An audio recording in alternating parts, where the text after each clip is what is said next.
Welcome to Chasing Hardware, the podcast that sits down with the sports figures you grew up with and hears their stories. Welcome to Chasing Hardware. I'm your host, Rich Lamello. My guest today is one of the greatest return specialists in NFL history. When he retired, he was the leading punt returner all time, and he's one of only 5 men to average over 12 yards per return, and none of the other 4 have played in the last 6 decades. His 8 touchdowns off of returns was tied for the all-time record and still stands fourth. And in the 105-year history of the NFL, only 27 men have been named to the multiple all-decade teams. He's one of them. Ladies and gentlemen, please welcome to Chasing Hardware, Mr. Rick Upchurch. Rick, welcome. Thank you so very much. So glad to be with you this morning, for sure. That's great. Well, I appreciate you coming on the show, obviously. Let's start at the beginning. So, Rick, you're born in Toledo, Ohio, so up in northwestern Ohio, and you're raised there. You go to Springfield High School, which is in Holland, Ohio. Yes. Tell me a little bit about kind of growing up in the Toledo area, and where you got your love for sports and football in particular, and was it the friends or the neighborhood or the your siblings? Tell me a little bit about growing up. Sure. Well, I was raised out in the country, man. We didn't even have, street lights. The only thing that lit up the night where I lived was the lightning bugs. Lightning bugs were everywhere, right? At night, man, you could go out and you could see the possums. You could see the eyes of the raccoons and all of that type of stuff. And, we grew up, we weren't wealthy or anything. But my grandmother and grandfather, who raised me from day one when I came from the hospital, they made sure that we had everything that we needed. We didn't know that we were poor. We had gardens, we had animals, we had pigs, we had chickens, we had all those things that a farm naturally has. We lived on a 5-acre lot, and my grandmother and grandfather built their own home. So my thing was just old time religion. My grandparents came up out of the South, and so being raised by them, I had those old time religions. No, ma'am. Yes, ma'am. Yes, sir. No, sir. We had a big potbelly coal stove in the cinder block home that they built. We would have to break up coal and bring it into the house, chop wood, bring it into the house. And we made sure that all of our chores were done, slopping the hogs, feeding the chickens, feeding the dogs, and out in the garden after we got home from school and making sure the garden was right. So it was that old time religion type of upbringing. Huh. Oh, that's fascinating. And where did the like the first interest in sports come from? Was it, as a kid? Was it more in high school? Was it from your grandparents? No, it was from my family members. My cousin, his name was Tommy Johnson. He was older, and he was very, very good in sports, athletic, ran track, played football, and I just followed in his footsteps. He was taken in to the home with my grandmother and grandfather as well because his mother, my auntie, was working as well, just like my mother.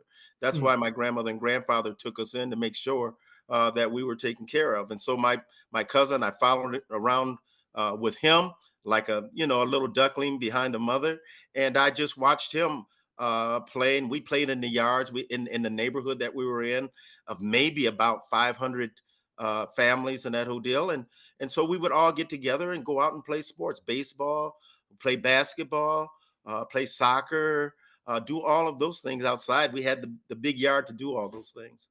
Yeah. Oh, that's great. And so then off to Springfield High. And I guess before I ask about high school, I have to ask, the kind of Toledo area is kind of interesting because on the one hand, you're in Ohio, right? So you could naturally be a Browns fan or a Bengals fan. You're also really close to Detroit. So there's, the Lions. Who did you root for? Did you root for anybody? Who were your heroes growing up? My hero growing up was Gale Sayers, the Chicago Bears. Gale Sayers, the way he ran the football, he was magic. I just liked the moves that he had. He was fast, and he wasn't a showboat either. Once he got to the end zone, man, he just gave the ball to the ref and that whole deal. But boy, when he got his hands on that ball, he was dangerous. So after I would watch a game, Chicago, Detroit, or whatever it was, I would go outside and try to mimic his moves out there, run against the dogs. I'd take the dogs out, and they were like, "This kid is nuts." And then I would run between the bushes and run tires and run through the fields and that type of stuff, trying to emulate what he did on the football field. Oh, that's great.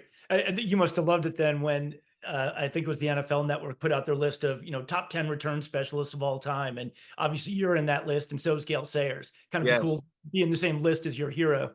Yes, and the funny thing is when I went to the University of Minnesota, when I ended up there, we ended up going down and playing Kansas down at the University of Kansas. He was the athletic director there at that time and at OD, and I saw him on the sideline, and I'm like, I'm gonna have a great day today, man. I'll get out here and I'm gonna run about 9 of them back and run, 9 touchdowns and that whole deal and impress Gail Sayers. And I just remember one play, I was on the sideline, I was dodging people, and I got knocked out of bounds, and he came over and said, "Take his head off." Boy, do you know what that did to me, man?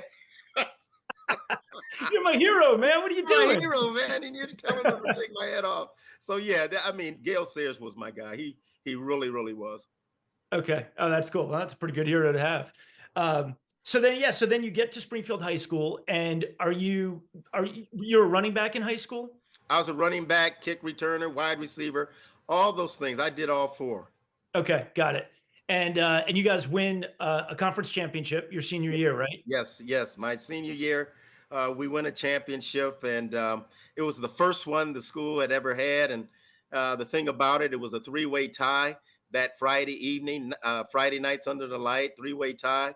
Perrysburg ended up losing against Anthony Wayne. We ended up beating the other team that was tied with us, so we won it outright.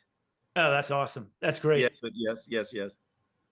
So then how does it work with recruiting? Because you end up at Indian Hills Community College in Iowa, in Centerville, Iowa. Right. And we'll talk about that in a second. And you're obviously there for 2 years of junior college before going Yes, on to Minnesota. yes. What was the thinking like in terms of recruiting? Were you thinking, maybe like in Ohio or Ohio State, Michigan, something like that, or did you have to do the JUCO route? I was I was highly recruited. I was highly recruited. Ohio State, all of the schools Mhm. wanted me in that hotel. I was an, Ohio guy, man, and made all conference and all of those type of things, right? Sure. And but the thing about it is that I was a year behind. In the sixth grade, when my grandmother passed away, I went into a real depression, Mm. and so they held me back. I didn't do much. I was really isolated. I was really, really hurt that my grandmother wasn't around anymore. And so they held me back. And so my junior year was my senior year. And so they felt like my coaches there, Walt Martitius and Julius Tarmenia, and he was also my track coach. He was the one, man. They said, what we're going to do is we're going to make sure that we take care of you. And when my grandfather passed away, I ended up living in the house by myself. I was on my own at 16, 17 years old, living by myself. And so the coaches made sure, and the folks in the family, I mean, in the family and also in the neighborhood, they were my family as well. It takes a village to raise a child, and I'm certainly that. And they made sure that I was taken care of. The coaches contacted Coach Al Daniels, sent him some film. They watched the film. I took the GED, and I ended up in Indian Hills Community College. Okay. Wow. That's amazing. And Yes, so you go from, the Toledo area out to Indian Hills, and there, in your 2 years, you're all conference both times, you're all American. Um, and you guys win a conference championship. yes, And this is amazing to me. In the backfield, your second year is a first year named Tony Galbraith, that's who right. so you go off to Minnesota, he goes off to Mizzou. You both have long, successful pro careers, and you're both in the backfield at the same time. What was it like the first time you saw Tony? And did you guys realize did your coach realize what he had? Oh, yes, he did. He realized big time. Tony was highly recruited, out of high school. And well, let me tell you something. Nice size to him, very elusive, just a wonderful teammate. Let me tell you, just a great guy. He was always there to try and help other players and give them advice on what they needed to do, including myself, because I was a year ahead of him. But he was also saying, Rick, why don't you do this instead? And that was the great thing about Tony Galbraith. Great teammate, great player, great individual. Interesting. And it's fascinating too that, both of you obviously would go on to big time college careers and then the NFL, and both, both of you, your hallmark in the NFL was your versatility. You could run, catch, punt return, kick return. He is probably one of the great receiving running backs of all time. And it's just kind of really fascinating how the two of you were so versatile in the same backfield. That's right. And his, that's the way he was raised. He was raised to be a Swiss knife. He said, "You're not going to keep me off the field. What I'm going to do is be very versatile, where you can put me in anywhere. I'm a Swiss knife. Put me at a tackle. Put me at center. Put me under the quarterback." That was the type of guy he was. He wanted to be on the field at all times. Yeah. Okay. That's interesting.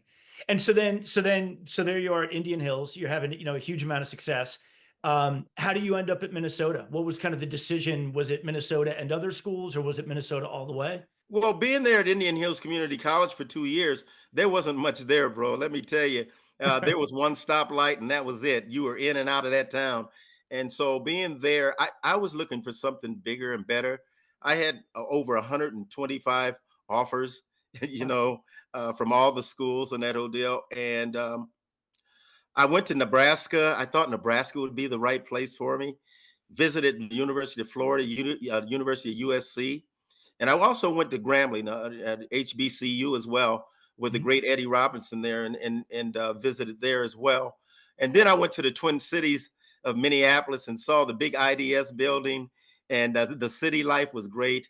And I figured that would be the best place for me to go. But also, they ran the Veer offense there, and I thought running the Veer offense for me would probably be the best thing for me as well. And also, education wise, man, they made sure that we had tutoring. When we transferred from junior college, or if you were a freshman, you had to go to tutoring so that you could get adapted to the studies and also campus life. Oh, okay. Oh, that's great. And Yes. when you say the veer, did you like it because it kind of got you out on the outside? Kind of Got me use. on the edge. Yeah, you could throw to me out of the backfield, and we ran multiple type of sets out of it, but we ran that veer like 90 going north, and then the my senior year, Tony Dungy, he's my quarterback, and we're running that veer, man, like clockwork. I mean, Tony was just absolutely outstanding. Yeah. Yeah, it's amazing. And your junior year, when it's Dungy and John Lawing quarterbacking, you Right? guys are third in the Big Ten, which, you know, Yeah, obviously you want to win championships, but in the Big yeah, Ten, man, when it was that decade of Ohio State, Michigan, third was that's like right. its own little championship, right? That's right. And remember that the thing about today is that back then we would have went to a bowl game, Right. right? Now today, those guys that are 73, they go to a bowl game. So we missed out on going into a bowl game that year, and then the next year we had so many injuries that we didn't do very well. So, but yeah, we went 7-3. We were really proud of that, and we wanted to build on that for sure. Yeah. And it's interesting with Dungy as your quarterback. Speaking of versatility, here's a guy who, he's a Big Ten quarterback, and he Yeah, goes into the NFL and he plays safety for a few years and has a pick in a Super Bowl for Pittsburgh. I mean, right. he showed that he could be an all-around athlete too. Right, absolutely. Tony, very versatile, great basketball player too. People don't know that, but Tony, man, he could have played basketball anywhere, anytime. He was that type of guy, very versatile, very athletic, and boy, cerebral. I'm talking about very smart and intelligent. Yeah. Okay. Oh, that's great. And so yeah, so you're at Minnesota and you're putting up you're all Big Ten both years with like a pretty impressive list. If I mean, obviously Archie Griffin is winning a couple of Heisman's, Right, so right. the competition is there. Yes, You make a couple all Big Ten lists, and one of your future teammates in Denver, Randy Gradishar at Ohio yes, State, one of the linebackers. that's Um, right. pretty impressive list. Yeah, Uh, and when I got to Denver, Randy was always poking at me in that whole deal, because he said, you remember the first year you were at Minnesota and they was bragging about you, and you're from Ohio. Woody Hayes was all ticked off. Took all the doggone paper clippings and put them all in the locker room and said, "We're going to kick this guy's ass right here, man, this week." I said, "Randy, and you guys did for sure." 56-7. It wasn't very nice. And that was a homecoming too, as well, going back home and playing against Ohio State for the first game. Wow, that was really something. I was nervous as all get out, man. I really was. First time I catch the ball, man, on the kickoff return, they hit me. The ball goes straight up into the air. I fumble. I'm like, oh my gosh, what a start! Yeah, Woody knew what he was doing. Woody knew what he was Yeah, doing. That's funny. Yeah, and so you get so then then comes the draft and you get drafted and it's a hell of a draft for the Broncos. And some people, if you're a little bit younger, you might not remember it because now the Broncos, between the Elway years and the Manning years, you guys have been to a bunch of Super Bowls. But when you came in the league in 1975, the team had been around for 15 years and had never been to the playoffs in the AFL or the NFL. that's right. So this is a franchise that starved for success. That's And right. That's absolutely right. and they have a hell of a draft with you. So they bring in Louis Wright at D-back, Oh baby. Steve Foley at Yeah, safety. yeah, They bring in you. yeah. Uh, they brought in Reuben Carter. Reuben Carter, He was Hurricane the, he Carter. was the number one man in that 3-4 defense. Let me tell you. Yeah, yeah. And Bob Swinson. Bob Swenson, Yeah, linebacker. Yeah. yeah. He played that strong side linebacker. Reuben Carter was, if I'm remembering correctly, was he on the cover of Sports Illustrated? Because Yes, like he was. a feature Yep, about the 3-4. that's Yeah. right. That's I right. remember That's like the right. big cage, the face mask, like up in the magazine cover. It was pretty cool. Absolutely. And when you look at that draft, let me tell you something. And like you said, we hadn't been to a playoff, had two winning seasons, right? But had never been to the playoffs at all. Uh, After that 77, 75 draft, boy, things came together in just 2 years. Yeah. Louis was a shutdown corner. Ruben was that nose guard man that we needed in that two spot. Bob Swinson, he could cover backs, receivers, tight ends, man, and was very good against the run. Yeah. Steve Foley, he's getting ready to go into the Broncos Ring of Fame here this year. And Oh, that is that right? yeah. So I think we had a pretty good draft then to help this team to become successful for sure. Yeah, that draft definitely. When you look at like lists of drafts from that was just a great one for you guys, Yes, it and was. and it's interesting. So yeah, so you guys in your first game, you talk about auspicious. You had an inauspicious start for Minnesota against Ohio State. You had a very auspicious start for the Broncos. You catch Yeah. a 90-yard touchdown bomb in your first game. You catch another touchdown. Like you come right in, kind of producing right off the bat. Tell me about that experience. Boy, I tell you, that was some game. You pinch yourself. When you come out of the tunnel and you go out there on the field, and all of a sudden you see all this orange, and you're saying to yourself, "I'm in the National Football League for real now." Yeah, And I'm getting ready to get a kickoff, man, from the Kansas City Chiefs. I knew nothing about the Denver Broncos when I was drafted by them. I didn't even know they had a team. They didn't run me through any trials or running and jumping and all that type of stuff. They did nothing. I knew nothing about Denver. And the funny thing is, when I got drafted, everybody was there at the dorm.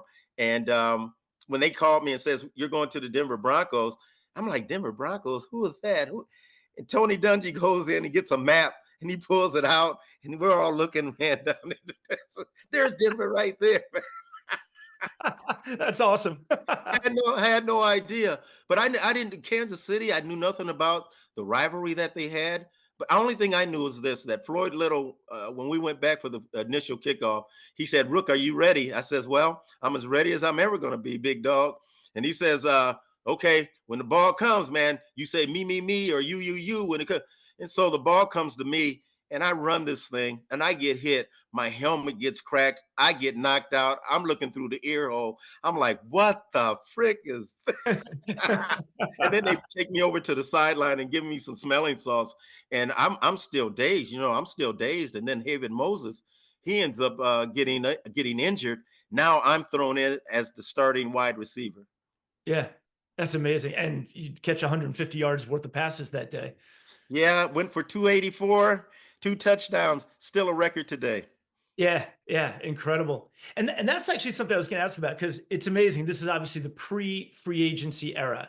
So guys aren't just bouncing around all the time. It's like this is the team, and outside of the draft and a few trades, this is the team.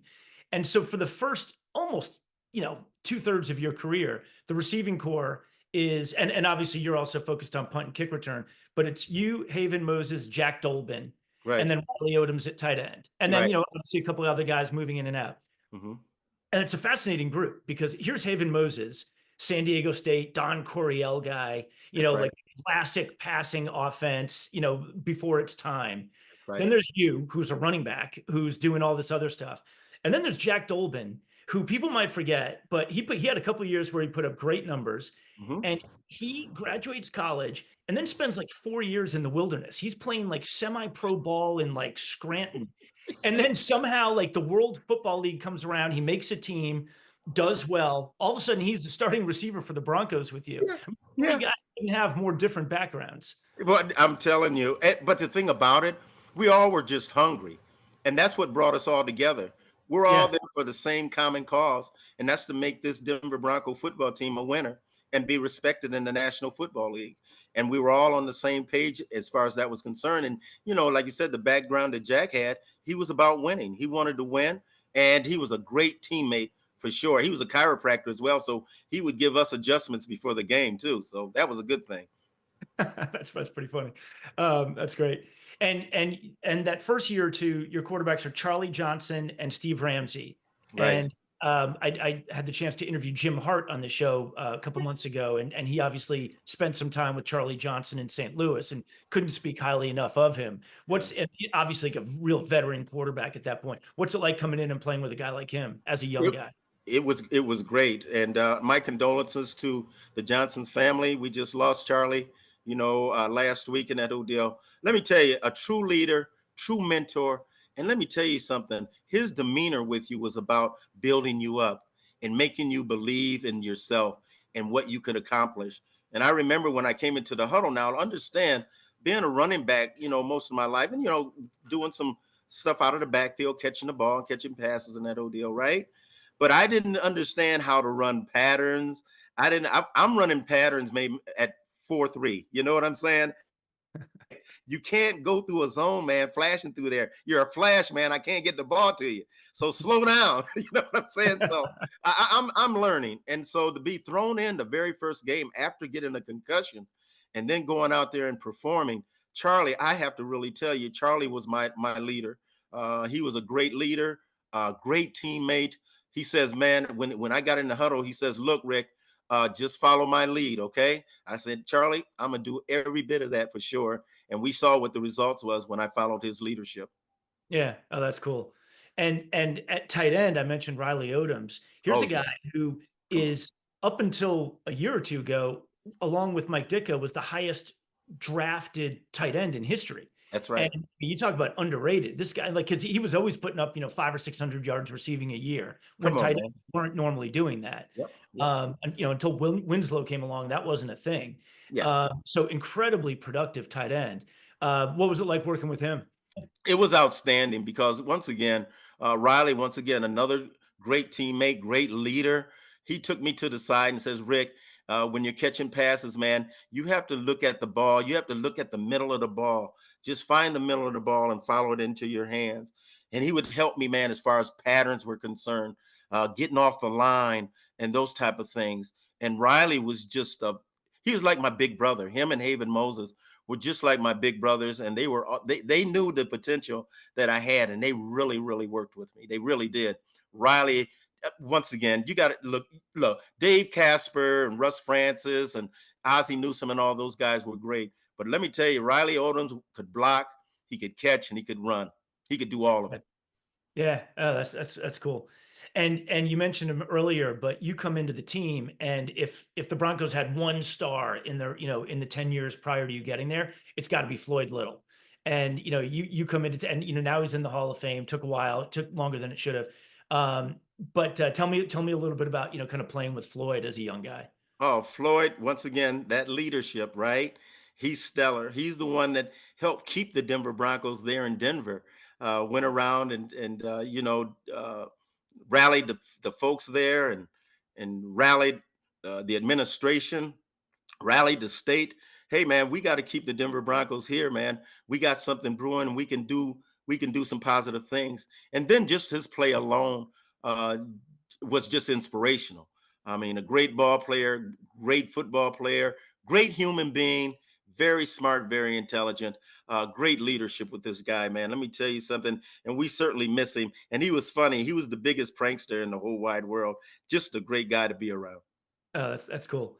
Um, and there was a young running back who had come in a year or 2 before you got there, and just sadly just had knee like, Otis Armstrong comes in his 2nd year, 1,400 yards, which is a huge number in a 14-year game season. Right. Um, and then, has the knee problem, comes back, but then is kind of not quite the same running back he was at the beginning of his career. But, for early on there, he and Floyd kind of complemented each other. What was Otis like? Who another man who sadly has passed away. Oldest Chicago guy. He's real smooth. He's Chi-Town, right? He was the big pimp, man, in that deal. He had the big Cadillac and, he had the TV in it with the antenna. He was Chicago. But Otis was my roommate. And let me tell you something, once again, another fine gentleman. He would sit down with me and we'd go over the game plans and he would tell me what I needed to do and how to do it.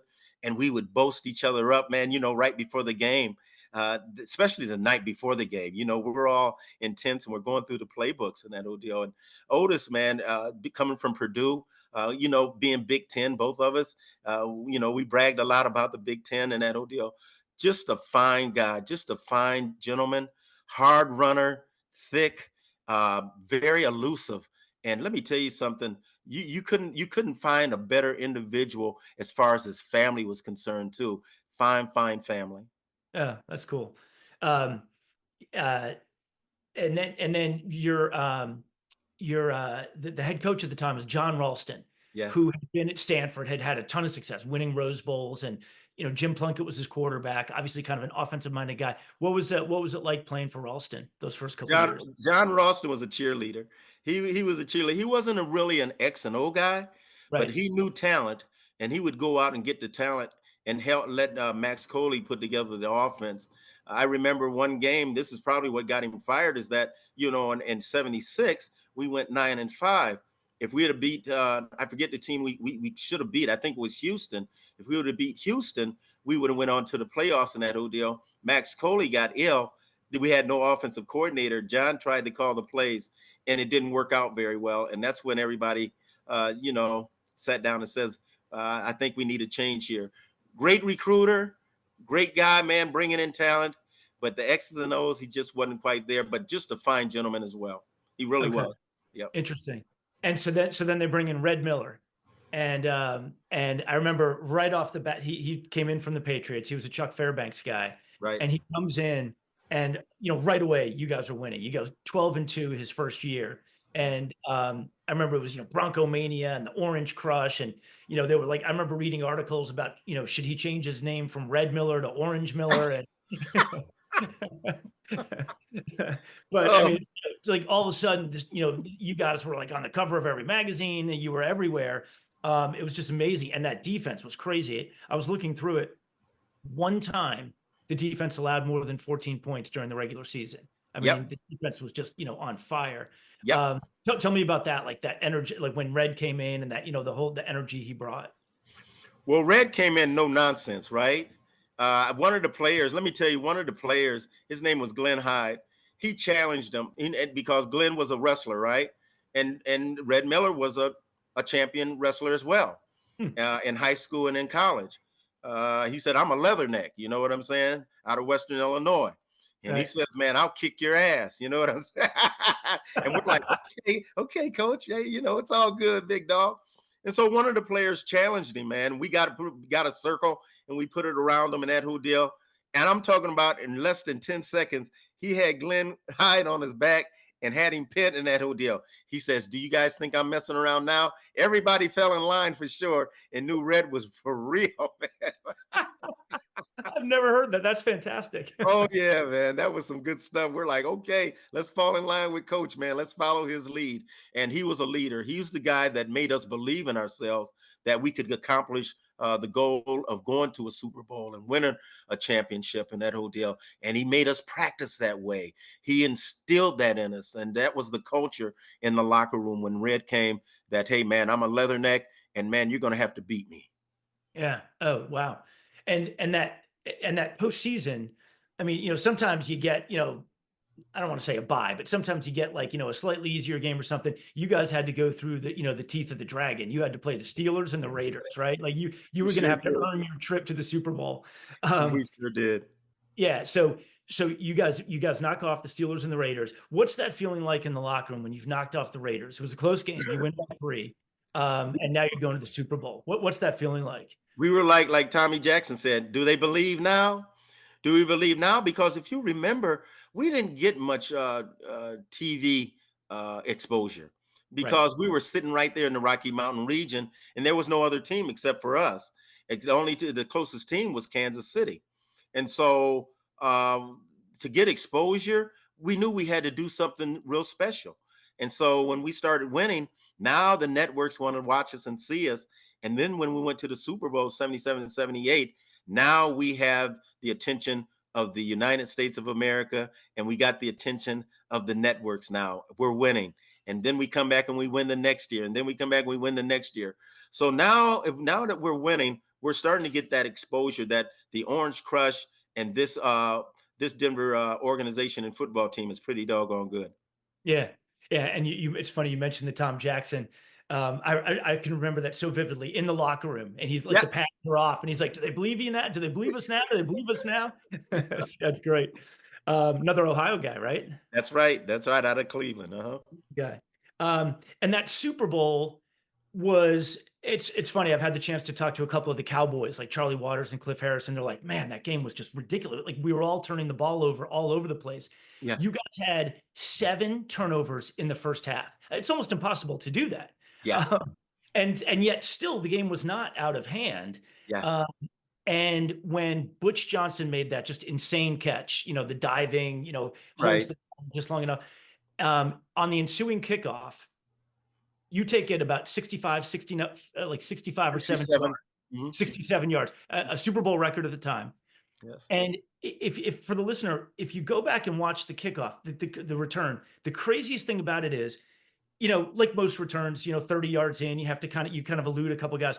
The last 30 yards, you have 3 guys all around you, but they can't get their hands on you. It's the craziest thing. You literally are like running in this bubble of Cowboys who can't quite get you. And it's fascinating to watch. They finally hog tie you and get you down. Yeah. But what was kind of going through your mind when you're returning that ball? I got to get something going. I got to make something happen. I've done it all year.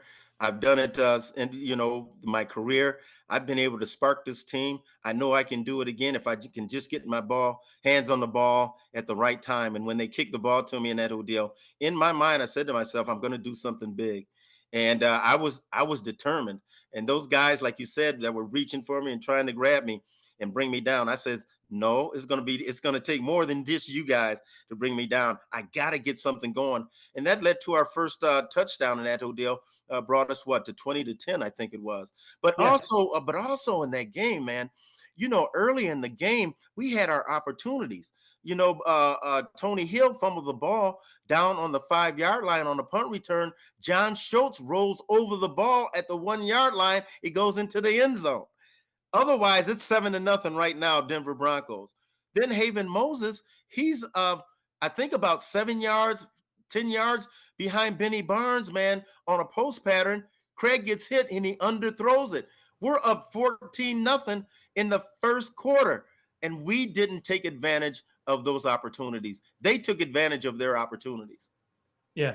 Yeah. No, for sure.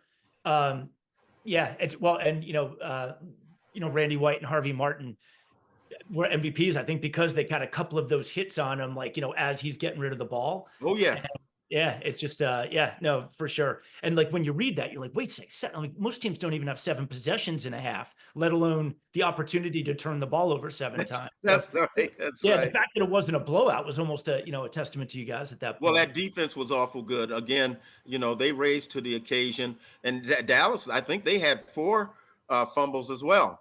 Yeah. Oh So yeah. it was a fumble fest, man, for sure. But they came out on top as far as the giveaway and takeaways. Yeah, yeah. And and we jumped ahead to 77, but I do have to go back and mention in 76, you're in the Pro Bowl. You returned an NFL record 4 punts for touchdowns, to include 2 against Cleveland that year. And the craziest thing, again, for the listener, I mean, the highlight reel, you have to go back and look on YouTube at the highlight reel. You returned 2 touchdowns against the Cleveland Browns. You don't get touched. You literally return to, and these aren't like, kind of 41-yard returns. These are like full length return, full field returns. you don't get touched. Nobody ever put their hand on you. I mean, do you remember that? Because walking to the sidelines going, I didn't even have to like, shrug off a guy. I just went. I do remember it. And let me tell you, the guys, man, on the team and our special teams coach, man, they knew what my potential was. The year before, I was third in the National Football League as far as returns were concerned. And so um, they said, "Hey, man, if we just give this guy just an inch, man, we got some good stuff going on here." And the guys really worked their butts off to get blocks or just to shade people and get in their ways and that whole deal. And then this is what I tell people: my running back experience, being a running back in high school, running back in college, it helped me on punt returns because I knew how to cut off blockers and that whole deal and use them, for my advantage. Sure. Yeah, yeah, and that's evident when you watch the highlight films. I mean, you are Mhm. definitely, like, following the blockers. You're not Yes, running into traffic, you're following your blocker around traffic. that's right. And so your special teams coach is a guy named Marv Braden for a number of those years. But I noticed also that the assistant special teams coach for 1 year is Bill Belichick. Yeah, He's obviously young. He's like a couple years out of college yeah. at this. Was he? I mean, do you have many memories of him? Being around? I do. Bill, what he did was what I remember of him is that he would come to the meeting rooms, right? So he was the guy that broke down all the films Okay. for us to watch. And that's why he was so good as a head coach because he had watched and broke down so much film in his time in the National Football League. And so he was nerdy. I mean, he didn't say much, but he was a real nerd guy. And we say, "Hey, Bill, how you doing, nerd?" And stuff like that. And once again, we still loved him though. It was nothing, that meant to hurt him or anything. But yeah, nerdy guy, very intelligent, very smart, understood the game backwards and forwards. And then when he brought that to the National Football League and put it on display, we saw exactly what he could do over there in New England. That's for sure. Yeah. Oh, yeah. It's funny. Like, what is it? What's the line? Tigers don't change their stripes. I mean, he is who he is. That's right. That's right. And accept it. And boy, and if he's about success, I'd jump on his train anytime, boy. Let me tell you. Yeah, I'm sure. Um, and also, I should have mentioned, kind of before that 77 season, you guys bring in Craig Morton from the Yeah. Giants. Yeah. And he comes in and he, obviously rough Super Bowl that year, but what was it like, bringing in this like veteran guy? He'd been a Tom Landry guy down in Dallas for quite some time. And then obviously some success with the Giants. What was it like when Morton came in? Well, you certainly have to have leadership there, right? We had, Charlie was gone. Steve Ramsey had taken over. And then we brought in, Red said, we got to do something different. I want to bring in a different guy. And so he Mhm. brought in Craig from the New York Giants.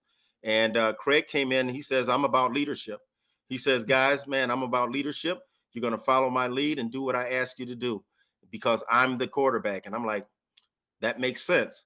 Let's follow the chief, right? We're a bunch of Indians. And so listening to him, and he had his way of doing things, it didn't do anything but make us better. It Yeah. made us resilient. It made us believe that we could get anything done. That's for sure. And the emphasis, man, on our team that year was about not putting the defense in a bad situation.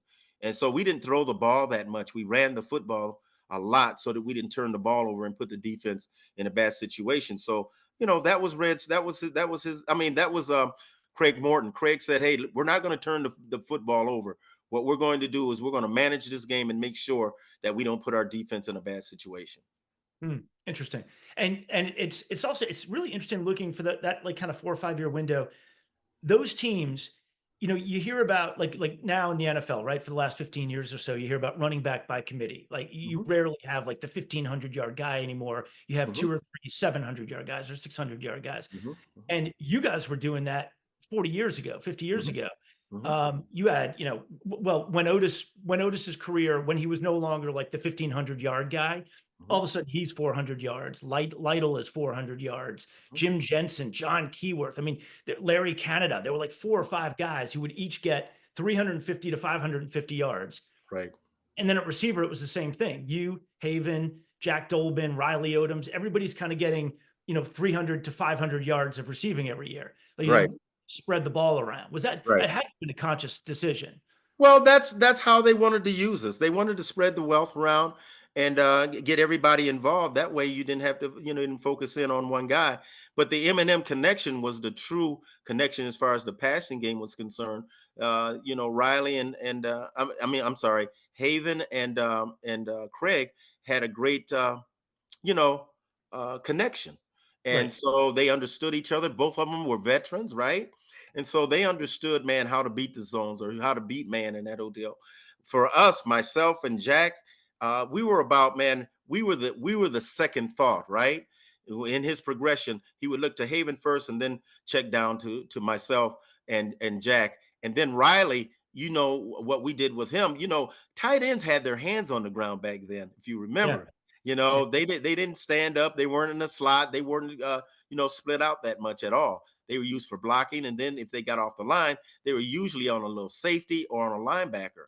And so the game had changed so much in that whole deal. But let me tell you, Craig Morton made us adjust to everything. He says, "This is how we're going to do it. This is how we're going to make this work."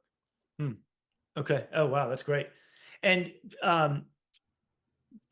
one thing that pops into my mind. So when you come in, obviously they've got you doing, returns right away, right? Punt returns, kick returns. And anytime you are playing receiver, your numbers are insane. I mean, it's, 25 yards a catch, 28 yards a catch, huge numbers. Um, but again, it's you and Haven and Dolbin, and then obviously Riley. At any point, are you at that point saying, "Hey, I'd love to, I love the return game, but I'd love to be more of a feature receiver"? Is that a conversation you're having, or are you where do you shake out on that? Absolutely. I thought, man, from my first game when I caught three passes for 153 yards, that I might, get to that starting spot. But Red and the rest of the crew, I'm sorry, John Ross and the rest of the crew thought that, hey, man, you're the best guy for us on special teams, and you can make things happen there. So we're going to put you on special teams. We're going to start Jack Dolvin and Haven Moses, and that's how it worked. But when Red came in, uh, and I it's probably like my fourth or fifth year. I said, Red, I think I'm ready to start. I mean, what else do I need to do? And he says, well, I'm gonna give you the opportunity. And so in 1975, 1979, he gave me the opportunity to start, and my numbers were pretty doggone good as far as the Yeah. National Football League was concerned, and with the Denver Broncos. Yeah, yeah, that year, all of a sudden you catch for 950 yards. Like, all of a sudden, like you had been with the other, kind of 300, 400, like, those types of numbers. And then all of a sudden it's like 20 plus yards a catch and it's 950 yards. And that was like the first year where they just fully gave you the starting spot. That's right. Um, and then you stayed there, and like the next year was kind of over 600 yards. Um, and I do have to ask, in that 79 season, so obviously the Broncos, AFC West, it's you and the Chiefs and the Raiders. And when you're playing against the Raiders, you're in those 70s, right? It's Tatum and it's Atkinson Oh and it's boy, Skip yes, Thomas, it's Willie Brown. Then yes, comes Mr. Hayes. But then all of a sudden, George Atkinson is a Bronco for a little while. What's yeah. it like when all of a sudden that guy is in your locker room? Oh, we just talked so much stuff. We laughed. We had a great time. Off the field, man, we are just friends, family. We're all there for the same thing, trying to make a living, man, get in and get out, right? Yeah. And so, naturally, the Raiders, you got to have a villain, right? And the Raiders were easy. You had the silver and black on and all that stuff. And, they're the winners. They're winning, the AFC West on a consistent basis, along with Kansas City. They thought they were the rivals. And then San Diego, they came along. But then the Denver Broncos, we said we got to make sure that we get ourselves in the mix. And so George said, man, every time we would come to play you guys and come here to Denver, we were like, hey man, keep your helmets on because they're gonna throw snowballs at us. And we're like, damn right we are. We need to distract you guys in that whole deal. And Al Davis, he was just a character too. He would walk around like he owned the field and all that type of stuff and talk stuff to you in that whole deal. So George was just a great guy. He was telling us about the Raiders and who they were and what they were and how good it was to play for Al Davis as well. And so when he came in that whole deal, he says, look, A lot of times, Rick, I could have knocked you out, but I didn't knock you out because I like you. I said, thank you very much, George. I'll polish your shoes for that one, bro. Well, and it's funny. I think it was one of those, I don't know, NFL Network. Oh, you know what I think it was? I think it was like one of those highlight shows, talking about top returners of all time. And Yes. Phil Villapiano, who obviously is hysterical. And I've been fortunate enough to have him on the show too. And he just cracks me up. Great guy. Yeah. He's talking about you, and he's like, oh, he had a great quote. He said, uh, he was so slippery, so fast, and he had a big mouth. He said that guy could talk, meaning you. And Yeah. he said he'd get into our defensive backs' heads, and he goes, I can't remember if it was Tatum or Atkinson, but one of them just hauled off and hit him, and got a 15-yard penalty. And he's like, Upchurch won, right? He drew the 15-yard penalty. Hey man, you got to deflect, man. You got to do something to get into their heads. They're too good. And mentally, man, if you can get into a player's head, then you get an advantage. So I was trying a little bit of anything and everything, man, in that doggone tomato sauce, man. I was like, man, can I put a little salt, a little pepper in this thing so I can make it, distract them a little bit and get their mind off of me a little bit. And sometimes it worked, and sometimes it didn't. Right. Yeah. And so I have to ask, so in that era, we just rattled off, 6 Raiders alone, and oh, by the way, Lester Hayes and Mike Haynes later Oh yeah. on. Oh yeah. So there's 6 Raiders right there, plus guys like Duron Cherry in Kansas City, and guys like that. Who were some of the guys who you were like, oh my God, like going up against these guys is a nightmare? Oh, the Raiders for sure. I mean, Jack would sit back there, man. Playing them twice a year. There's not much you can do on offense, man, to really, show something different. So it was Right. just a physical game, and you had to play the best you could possibly play. A couple of trick plays here and maybe give you an advantage, but there wasn't much that you could do, and it wasn't just a physical game. When you came out of it, you were sore, man. You were sore for a whole week, just from the physicality of those games, man, that we had because we wanted to win so bad. A rivalry is not a rivalry until, both teams are winning. And we Right. weren't winning against the Raiders, man, until 1977. So yeah, our attitude was like, hey man, we have to knock off these Oakland Raiders for sure. Yeah. And yeah, that's cool. And I noticed that bomb you scored against the Chiefs in your first game. I think the D back was Jim Marsalis, and I had said I'd spoken to Fred Blitnikoff, who said that he was one of the toughest guys he ever had to go up against. Marsalis. Now Marsalis was towards the end of his career when you played him, but does playing against him stand out? Because Fred had the utmost respect for him. Oh, I certainly had respect for him and Emmett Thomas and Hmm. all those guys, man, were absolutely, absolutely outstanding, man. I tell you, they knew their game. They were physical. Remember back then, they could be physical with you. There was nothing about, a defenseless receiver. They'd bring that hammer on you. And Yeah. those guys were very, very good. They were all pro. They were, gone to Pro Bowls and that whole deal. And they were champions, right? They had won a Super Bowl, so they had a tradition of being a tough, good football team with Hank Stram and all those guys over there. Mhm. Yeah. And a team that was in your conference, but not your division. So you didn't necessarily play them every year, but you certainly faced them. Pittsburgh Steelers. Oh yeah. Oh, the Pittsburgh Steelers. Oh yeah, man. Oh my goodness. Those So guys are awful good. I mean, Donnie Shell. And then the best corner that I think I've ever played against was Mel Blunt. Mel Blunt, 6'2", 6'3", about 218 pounds, can run and physical. When I say physical, I say that loudly, man. And he, bump and run, they could bump and run with you all the way, until the ball was in the air.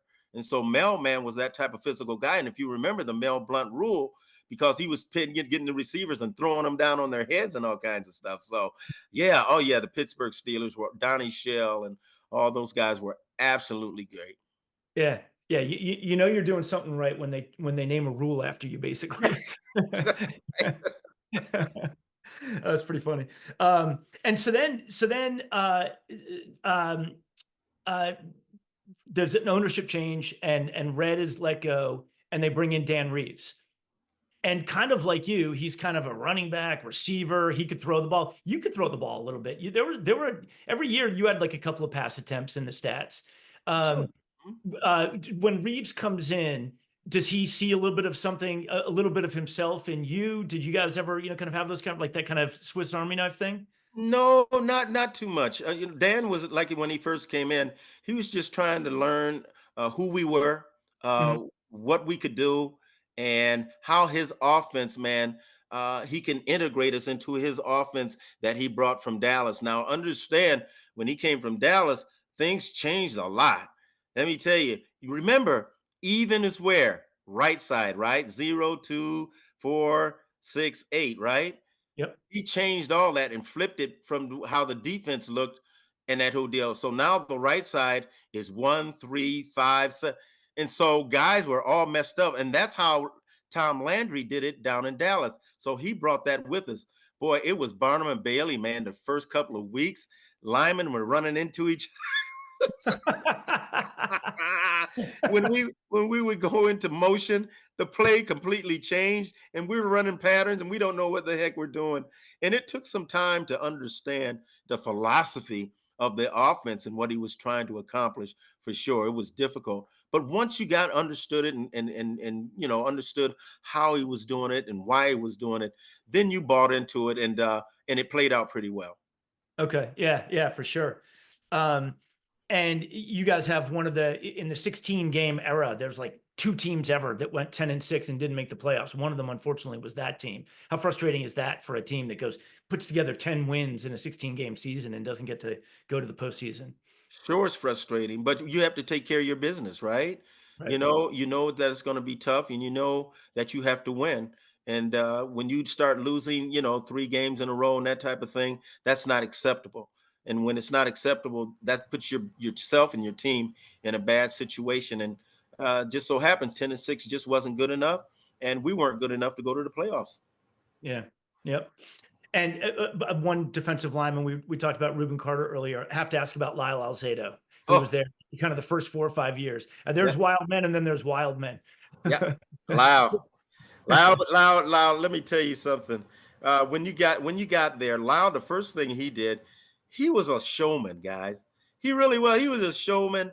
He just wanted to be liked and loved, and he was just a good guy until he got out on the field, and it was just like Superman. Once he put that uniform on, he was deadly, man. He was a different guy, and he just wanted to beat people up and fight people and throw them around and all that type of stuff, man. I was like, "Wow, settle down, man. I mean, you okay, bro?" But that's what he did for our defense. He made our defense, man, that type of team. Physical, smart, intelligent, but a no die type of defense. And when you come to play that defense, that Orange Crush defense, you had Lyle Alzado to deal with. But then what he did out on the field, everybody else tried to copy it. Yeah. Yeah. It's interesting you say that because I grew up in Ohio and Minnesota. When I was living in Ohio, he came to Cleveland. He came to the Browns Hmm. and totally transformed that defense. I mean, all of Yes. a sudden, like their mindset just changed. Like they became dogs, on the Yeah, back. that's real dogs. Yeah, yeah, exactly. Yeah, they ultimately became real dogs. But yeah, and like that started when he came in the late 70s. Oh Uh, yes. and Oh that yes. led to That's that the type of punching. guy he was, though, man. It was infectious. But let me tell you something. Off the field, he had his club there in Denver, right? And he would say, "Rick, come on, man, let's go dance." He loves Soul Train, so he'd be nice, set up and he'd be dancing and all kinds of stuff like that. And then I remember, man, him fighting, man, Muhammad Ali in an exhibition fight and that whole deal. He walked into the locker room after that exhibition fight. He looked like a gargoyle, man. He had knots all over his face. He was bruised up, black eyes. I was like, wow, was it worth was it worth it, brother? I mean, my goodness. Because at least in football, you get this Yeah, thing in front of yeah, you. That's funny. Yeah, I do yeah. remember that, the boxing match. It was outdoor. Was it at Mile High? It was It was outdoor. outdoor, yes. Yeah. Oh God, that's right. I forgot about that. Yeah. I was like, wow, it wasn't worth it, my brother. It really was. Because what he did was he hit Ali. He hit him hard because it's the next video. And Ali's like, "Hey man, we just doing this for." And Lau, man, he gets spunky and he hits Lau. I mean, Muhammad Ali. Ali said, "Oh, really? Okay, let me show you what a real champ does." I mean, he was peppering him, man. We were like, "Lau, get out of the ring! Get out of the We were like, man, we're getting ready to lose him. Oh my God, that's funny. And when he Uh, walked into the locker room, you talking about humble. Lyle it was hard to humble him. He walked in, boy, he was pretty humble when he walked yeah, in. But he said, "Man, if it was been for real, I would have took him to task." I said, "Yeah, right." All right. We're like, we all turned and walked away. yeah. I mean, there's fights and then there's fighting the champ. I mean, just No, why? Lyle. No, homie. Stay in your lane, bro. Yeah. Oh my God, that is funny. It Uh, is. well, and then towards the end, Reeves has come in and and towards the end, at one point, he takes you off punt and kick return. And then Yeah. all of a sudden in 82, the strike year, he puts you back in, and all you do is crank out 16 yards a return and go to the Pro Bowl again. What was the thinking when he, just focused on receiver and not the returns anymore? And then what was the impetus to put you back into returns? Well, he said he didn't want me to get hurt because I was the starting wide receiver. And so Okay. therefore he said, I'm going to take you off, punt returns and that whole deal. And then in 82, for whatever reason, I don't know what, because it was a short season, he says, I'm going to let you go ahead and, return punts again and that whole deal. I'm like, good. That's cool. I'm all for it. And I felt real good that year, man. I was in great shape, man. Felt good. Strike shortened year. But let me tell you, we started out pretty good. We knocked off the San Francisco 49ers, who were the Super Bowl champions there in Denver. Steve DeBerg was the quarterback, and they had just traded him away from San Francisco, and Joe Montana came in and took his job. So that Yeah. was a great day for Steve DeBerg to come back, to bring us back to beat the San Francisco 49ers, and then we went on strike. And so that strike year, I think it hurt a lot of players, a lot of young ball players. But we got some things accomplished as far as our pay was concerned, as far as our retirement was concerned, because we had the worst retirement of all of the sports, but we had the most brutal game to play. Right. Yeah. Yeah, no, you guys definitely needed the reforms. And what is that like going through a strike like that? Here's a guy you've played high school football, college football, youth football, you've been in the pros. Now all of a sudden it's October and early November and you're not playing football. Are you guys getting together in a park or at a high Yes. school stadium and throw? Okay, yeah. Yes, yeah, we're all getting together. We're out staying sharp, catching balls, doing different things for sure, and keep our mindset right. But we knew, hey, if we stay together and we stick together, we can get some improvements, and that's why these kids today, have the things that they have, because we were willing to stand up for what we thought was right, and fair pay, and make sure that our retirements were much better. Yeah. Okay. And at that time we still didn't have any free agency. Free agency really unlocked the door for these players. Now they can now go around the league and get the money for what they're worth, and that's a Yeah. good thing. We couldn't do that. Yeah. Yeah. No, very frustrating. Um, yeah, it's funny. I think I saw Larry Boa talking about Kurt Flood, and obviously it's different sport, baseball, but he's like, the young guys today should be building statues for Kurt Flood for what he did, for the That's right. stand he took in the late 60s and early 70s for baseball players. And, you can kind of read across the rest of sports in the same way. That's The right. That's right. guys Somebody's got to stand up and be a voice. But so many guys are afraid, to open their mouth and say anything because retribution. You know what I'm saying? Oh well, he's a troublemaker. They put that type of fear into you in that whole deal, and a lot of guys won't stand, for something that they really believe in. Yep. Yep.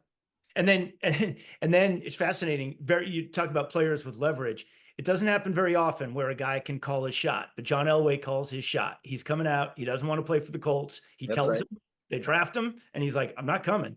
And and so they trade him to Denver. So you guys are there. This is going to be, effectively, this is your last year. Are you guys thinking like, whoa, like where'd this come from? Or are you guys pretty fired up? Tell me about Elway coming in. Yeah, we were pretty fired up. We knew the potential. We had heard a lot about him up there at Stanford, and the type of things that he had done, the strong arm that he had, big strong kid, 6'3" and about 215, and very very accomplished. But once again, like we always told him, he says, John, this is practice and that whole deal, and this is a scrimmage. But when you go into the real games, it's going to be totally different. These guys are fast and they're good. No ifs, ands, or buts about it. I remember the first game in Pittsburgh.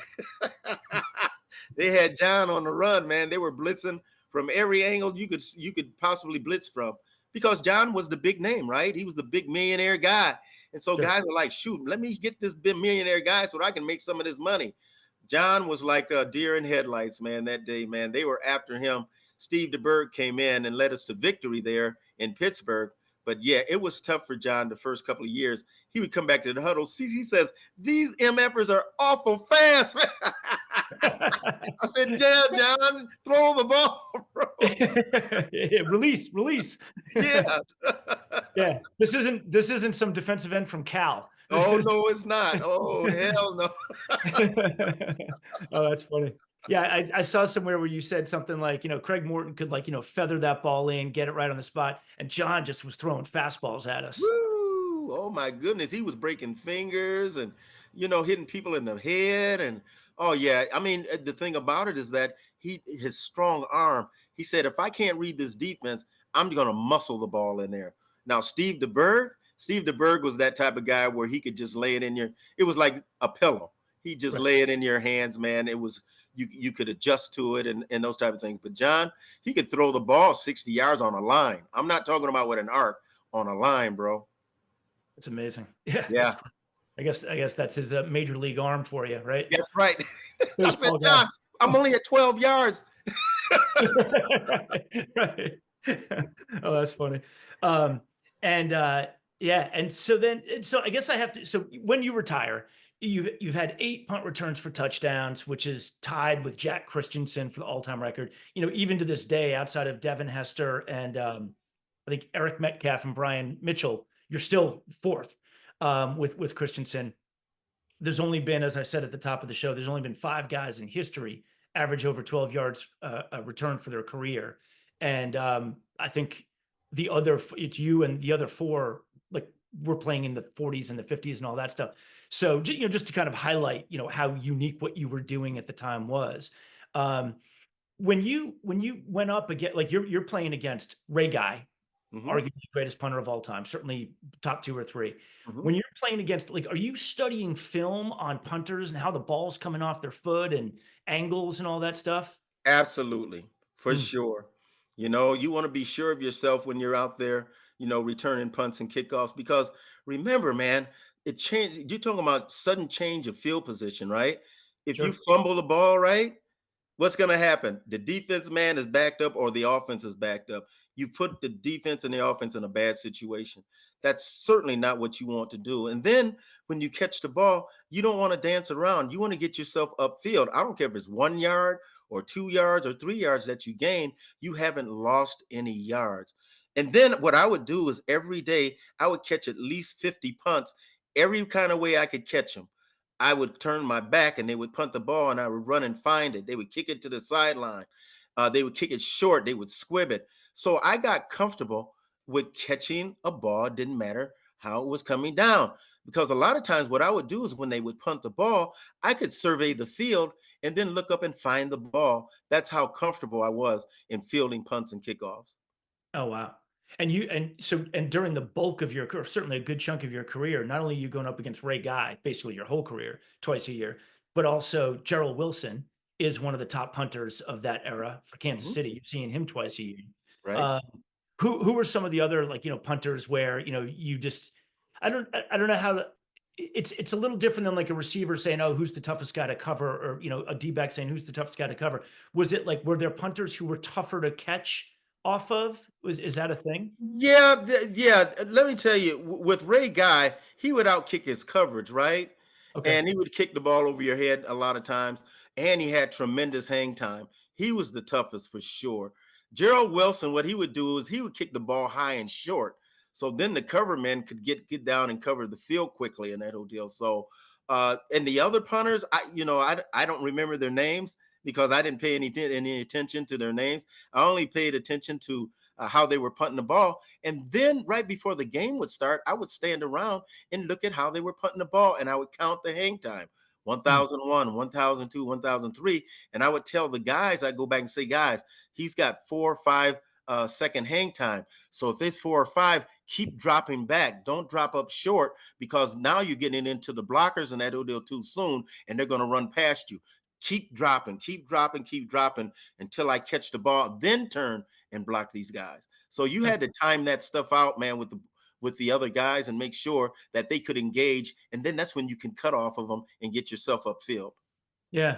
Okay. Interesting. And playing at Mile High. So obviously 50% of your games are at Mile High. So you've got, the different air. And does that help or does that hurt? Because on the one hand, the ball's up in the air more. It gives the defense more of a chance to come down in your grill. On the other hand, it gives you a little bit more time to survey what's going on. Did you view that as a help or a hindrance? Both. Okay. Absolutely both, because like I said, with Ray Guy, he could punt that thing so high, man, and with so much distance in that ODL, those guys could get down and cover for sure. But Yeah. then with the short ones in that ODL, these guys, man, and they could, Gerald Wilson could punt it so high. I was like, when is it going to come down? You know, Yeah. absolutely. And then what I loved was this: if there was a penalty, now those guys got to go back down and run back down again. I said, "Oh, okay." And these guys are huffing and puffing, right? Right. And you haven't moved because you're just waiting for the ball. So yeah, you already have an edge on them speed wise. Now you have more of an edge. Yeah, you guys are tired. Okay, punt it again. Oh, that's funny. I hadn't thought of that. Like and weather. I mean, obviously in Denver, you're going to get some snow games and some crap weather, and obviously it can happen anywhere. At different times. Were there certain conditions that you hated playing in, or certain conditions you loved playing in? Snow and cold, man. Oh man, so I'm telling that snow. I remember against New England, it was a beautiful day. We started out, and by the end of the game, we had about 8 inches on the ground, man, against New England.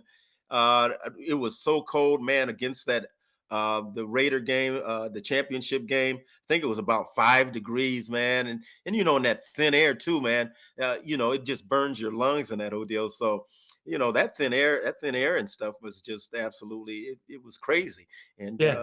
it gave it. I honestly tell you, it did give us an advantage, because psychologically, the guys, man, over on the other side, if they came from New Orleans or from Houston, they're below sea level, right? So they're used to that good heavy air. But on the contrary, when we would go to Atlanta or to Houston and play out, or Miami and that whole deal, and we're at sea level, I mean, it was tough on us as well because of that humidity. Oh, that's interesting. I'd never thought about that. I always think of it going into Denver. I don't think about Denver leaving. Yeah, I just in my mind's eye, I just picture guys in Denver like you always have the visiting team, with the suction with the oxygen masks on, yeah, in the third quarter. Yeah, we're like, hey guys, they're fighting over there for the oxygen. We got them where we want them now. For That's sure, we awesome. did. We said that. That's awesome. But I loved when you're watching, the highlight reels for you. A couple of things stand out. I mean, you mentioned being a running back and not wanting to go sideways and give up yardage. Somebody said he was one of the great north-south returners. Just get the ball and go. Don't worry about this stuff. One guy said that you were more elusive than a greased 747. Have you ever heard that one? No, not quite. That's a great line. And then and then uh and then Dan Reeves said, what I loved about him was when we sent him back there, I knew I was going to get a return. I wasn't going to get a fair catch. Yes. Well, my job was to get field position, right? Right. I mean, and be smart back there, make good decisions, fair catch when you need the fair catch. Get away from the ball, man. Don't go around the ball, man. When it's rolling around, they're going to push you into the ball. Yeah. If you fumble, man, get on the ball, man, as quickly as you possibly can. And if you do fumble, don't let it happen again. Right. Make sure, man, that week, man, that you catch as many punts as you possibly can. And if you remember, Bucky Dills was a left-footed punter, so I had an advantage, man, on the guys in that deal. When Bucky would punt against some of the other guys, they were like, "Man, that left foot guy, man, I can't, follow the ball." But for me, it was really easy. And so, different situations, man, call for different things. You know what I'm saying? That's why out on the field, man, you have to be so diverse, right? In what you do, catching the ball, running with the ball, blocking, making sure you do the right things when you're out there on the field, when they're audibling and knowing what you're doing. And that's why all week, man, what you do is you prepare. You prepare so that you don't make mistakes and hurt the football team, big dog. Yeah, that's great. That's great. Well, so I'll wrap it up now because this has been great, and I realize I've taken over an hour of your time. That's okay, man. I love it. I think it's fun. It's good. Well, it's been great. It's been great, hearing the stories and growing up in Toledo and obviously the community college day or junior college days and the Minnesota and the Denver years. Just so great to hear these stories, Rick. I really appreciate you coming on Chasing Hardware. You know what? It's an honor and a pleasure. And I thank you so very much for having me on to be able to tell this story to everyone. And it's an honor and a pleasure. Thank you so very much. My pleasure, man. Take care, Rick. And thank you for listening to Chasing Hardware. I've been your host, Rich Lamello. The Michael Stanley Band brought us in, and the Suburbs with Life is Like are going to take us out. Speak to you next time. Tonight, it feels like life. Come on. Life is like. Life is like. Life is like what it is. Life is like.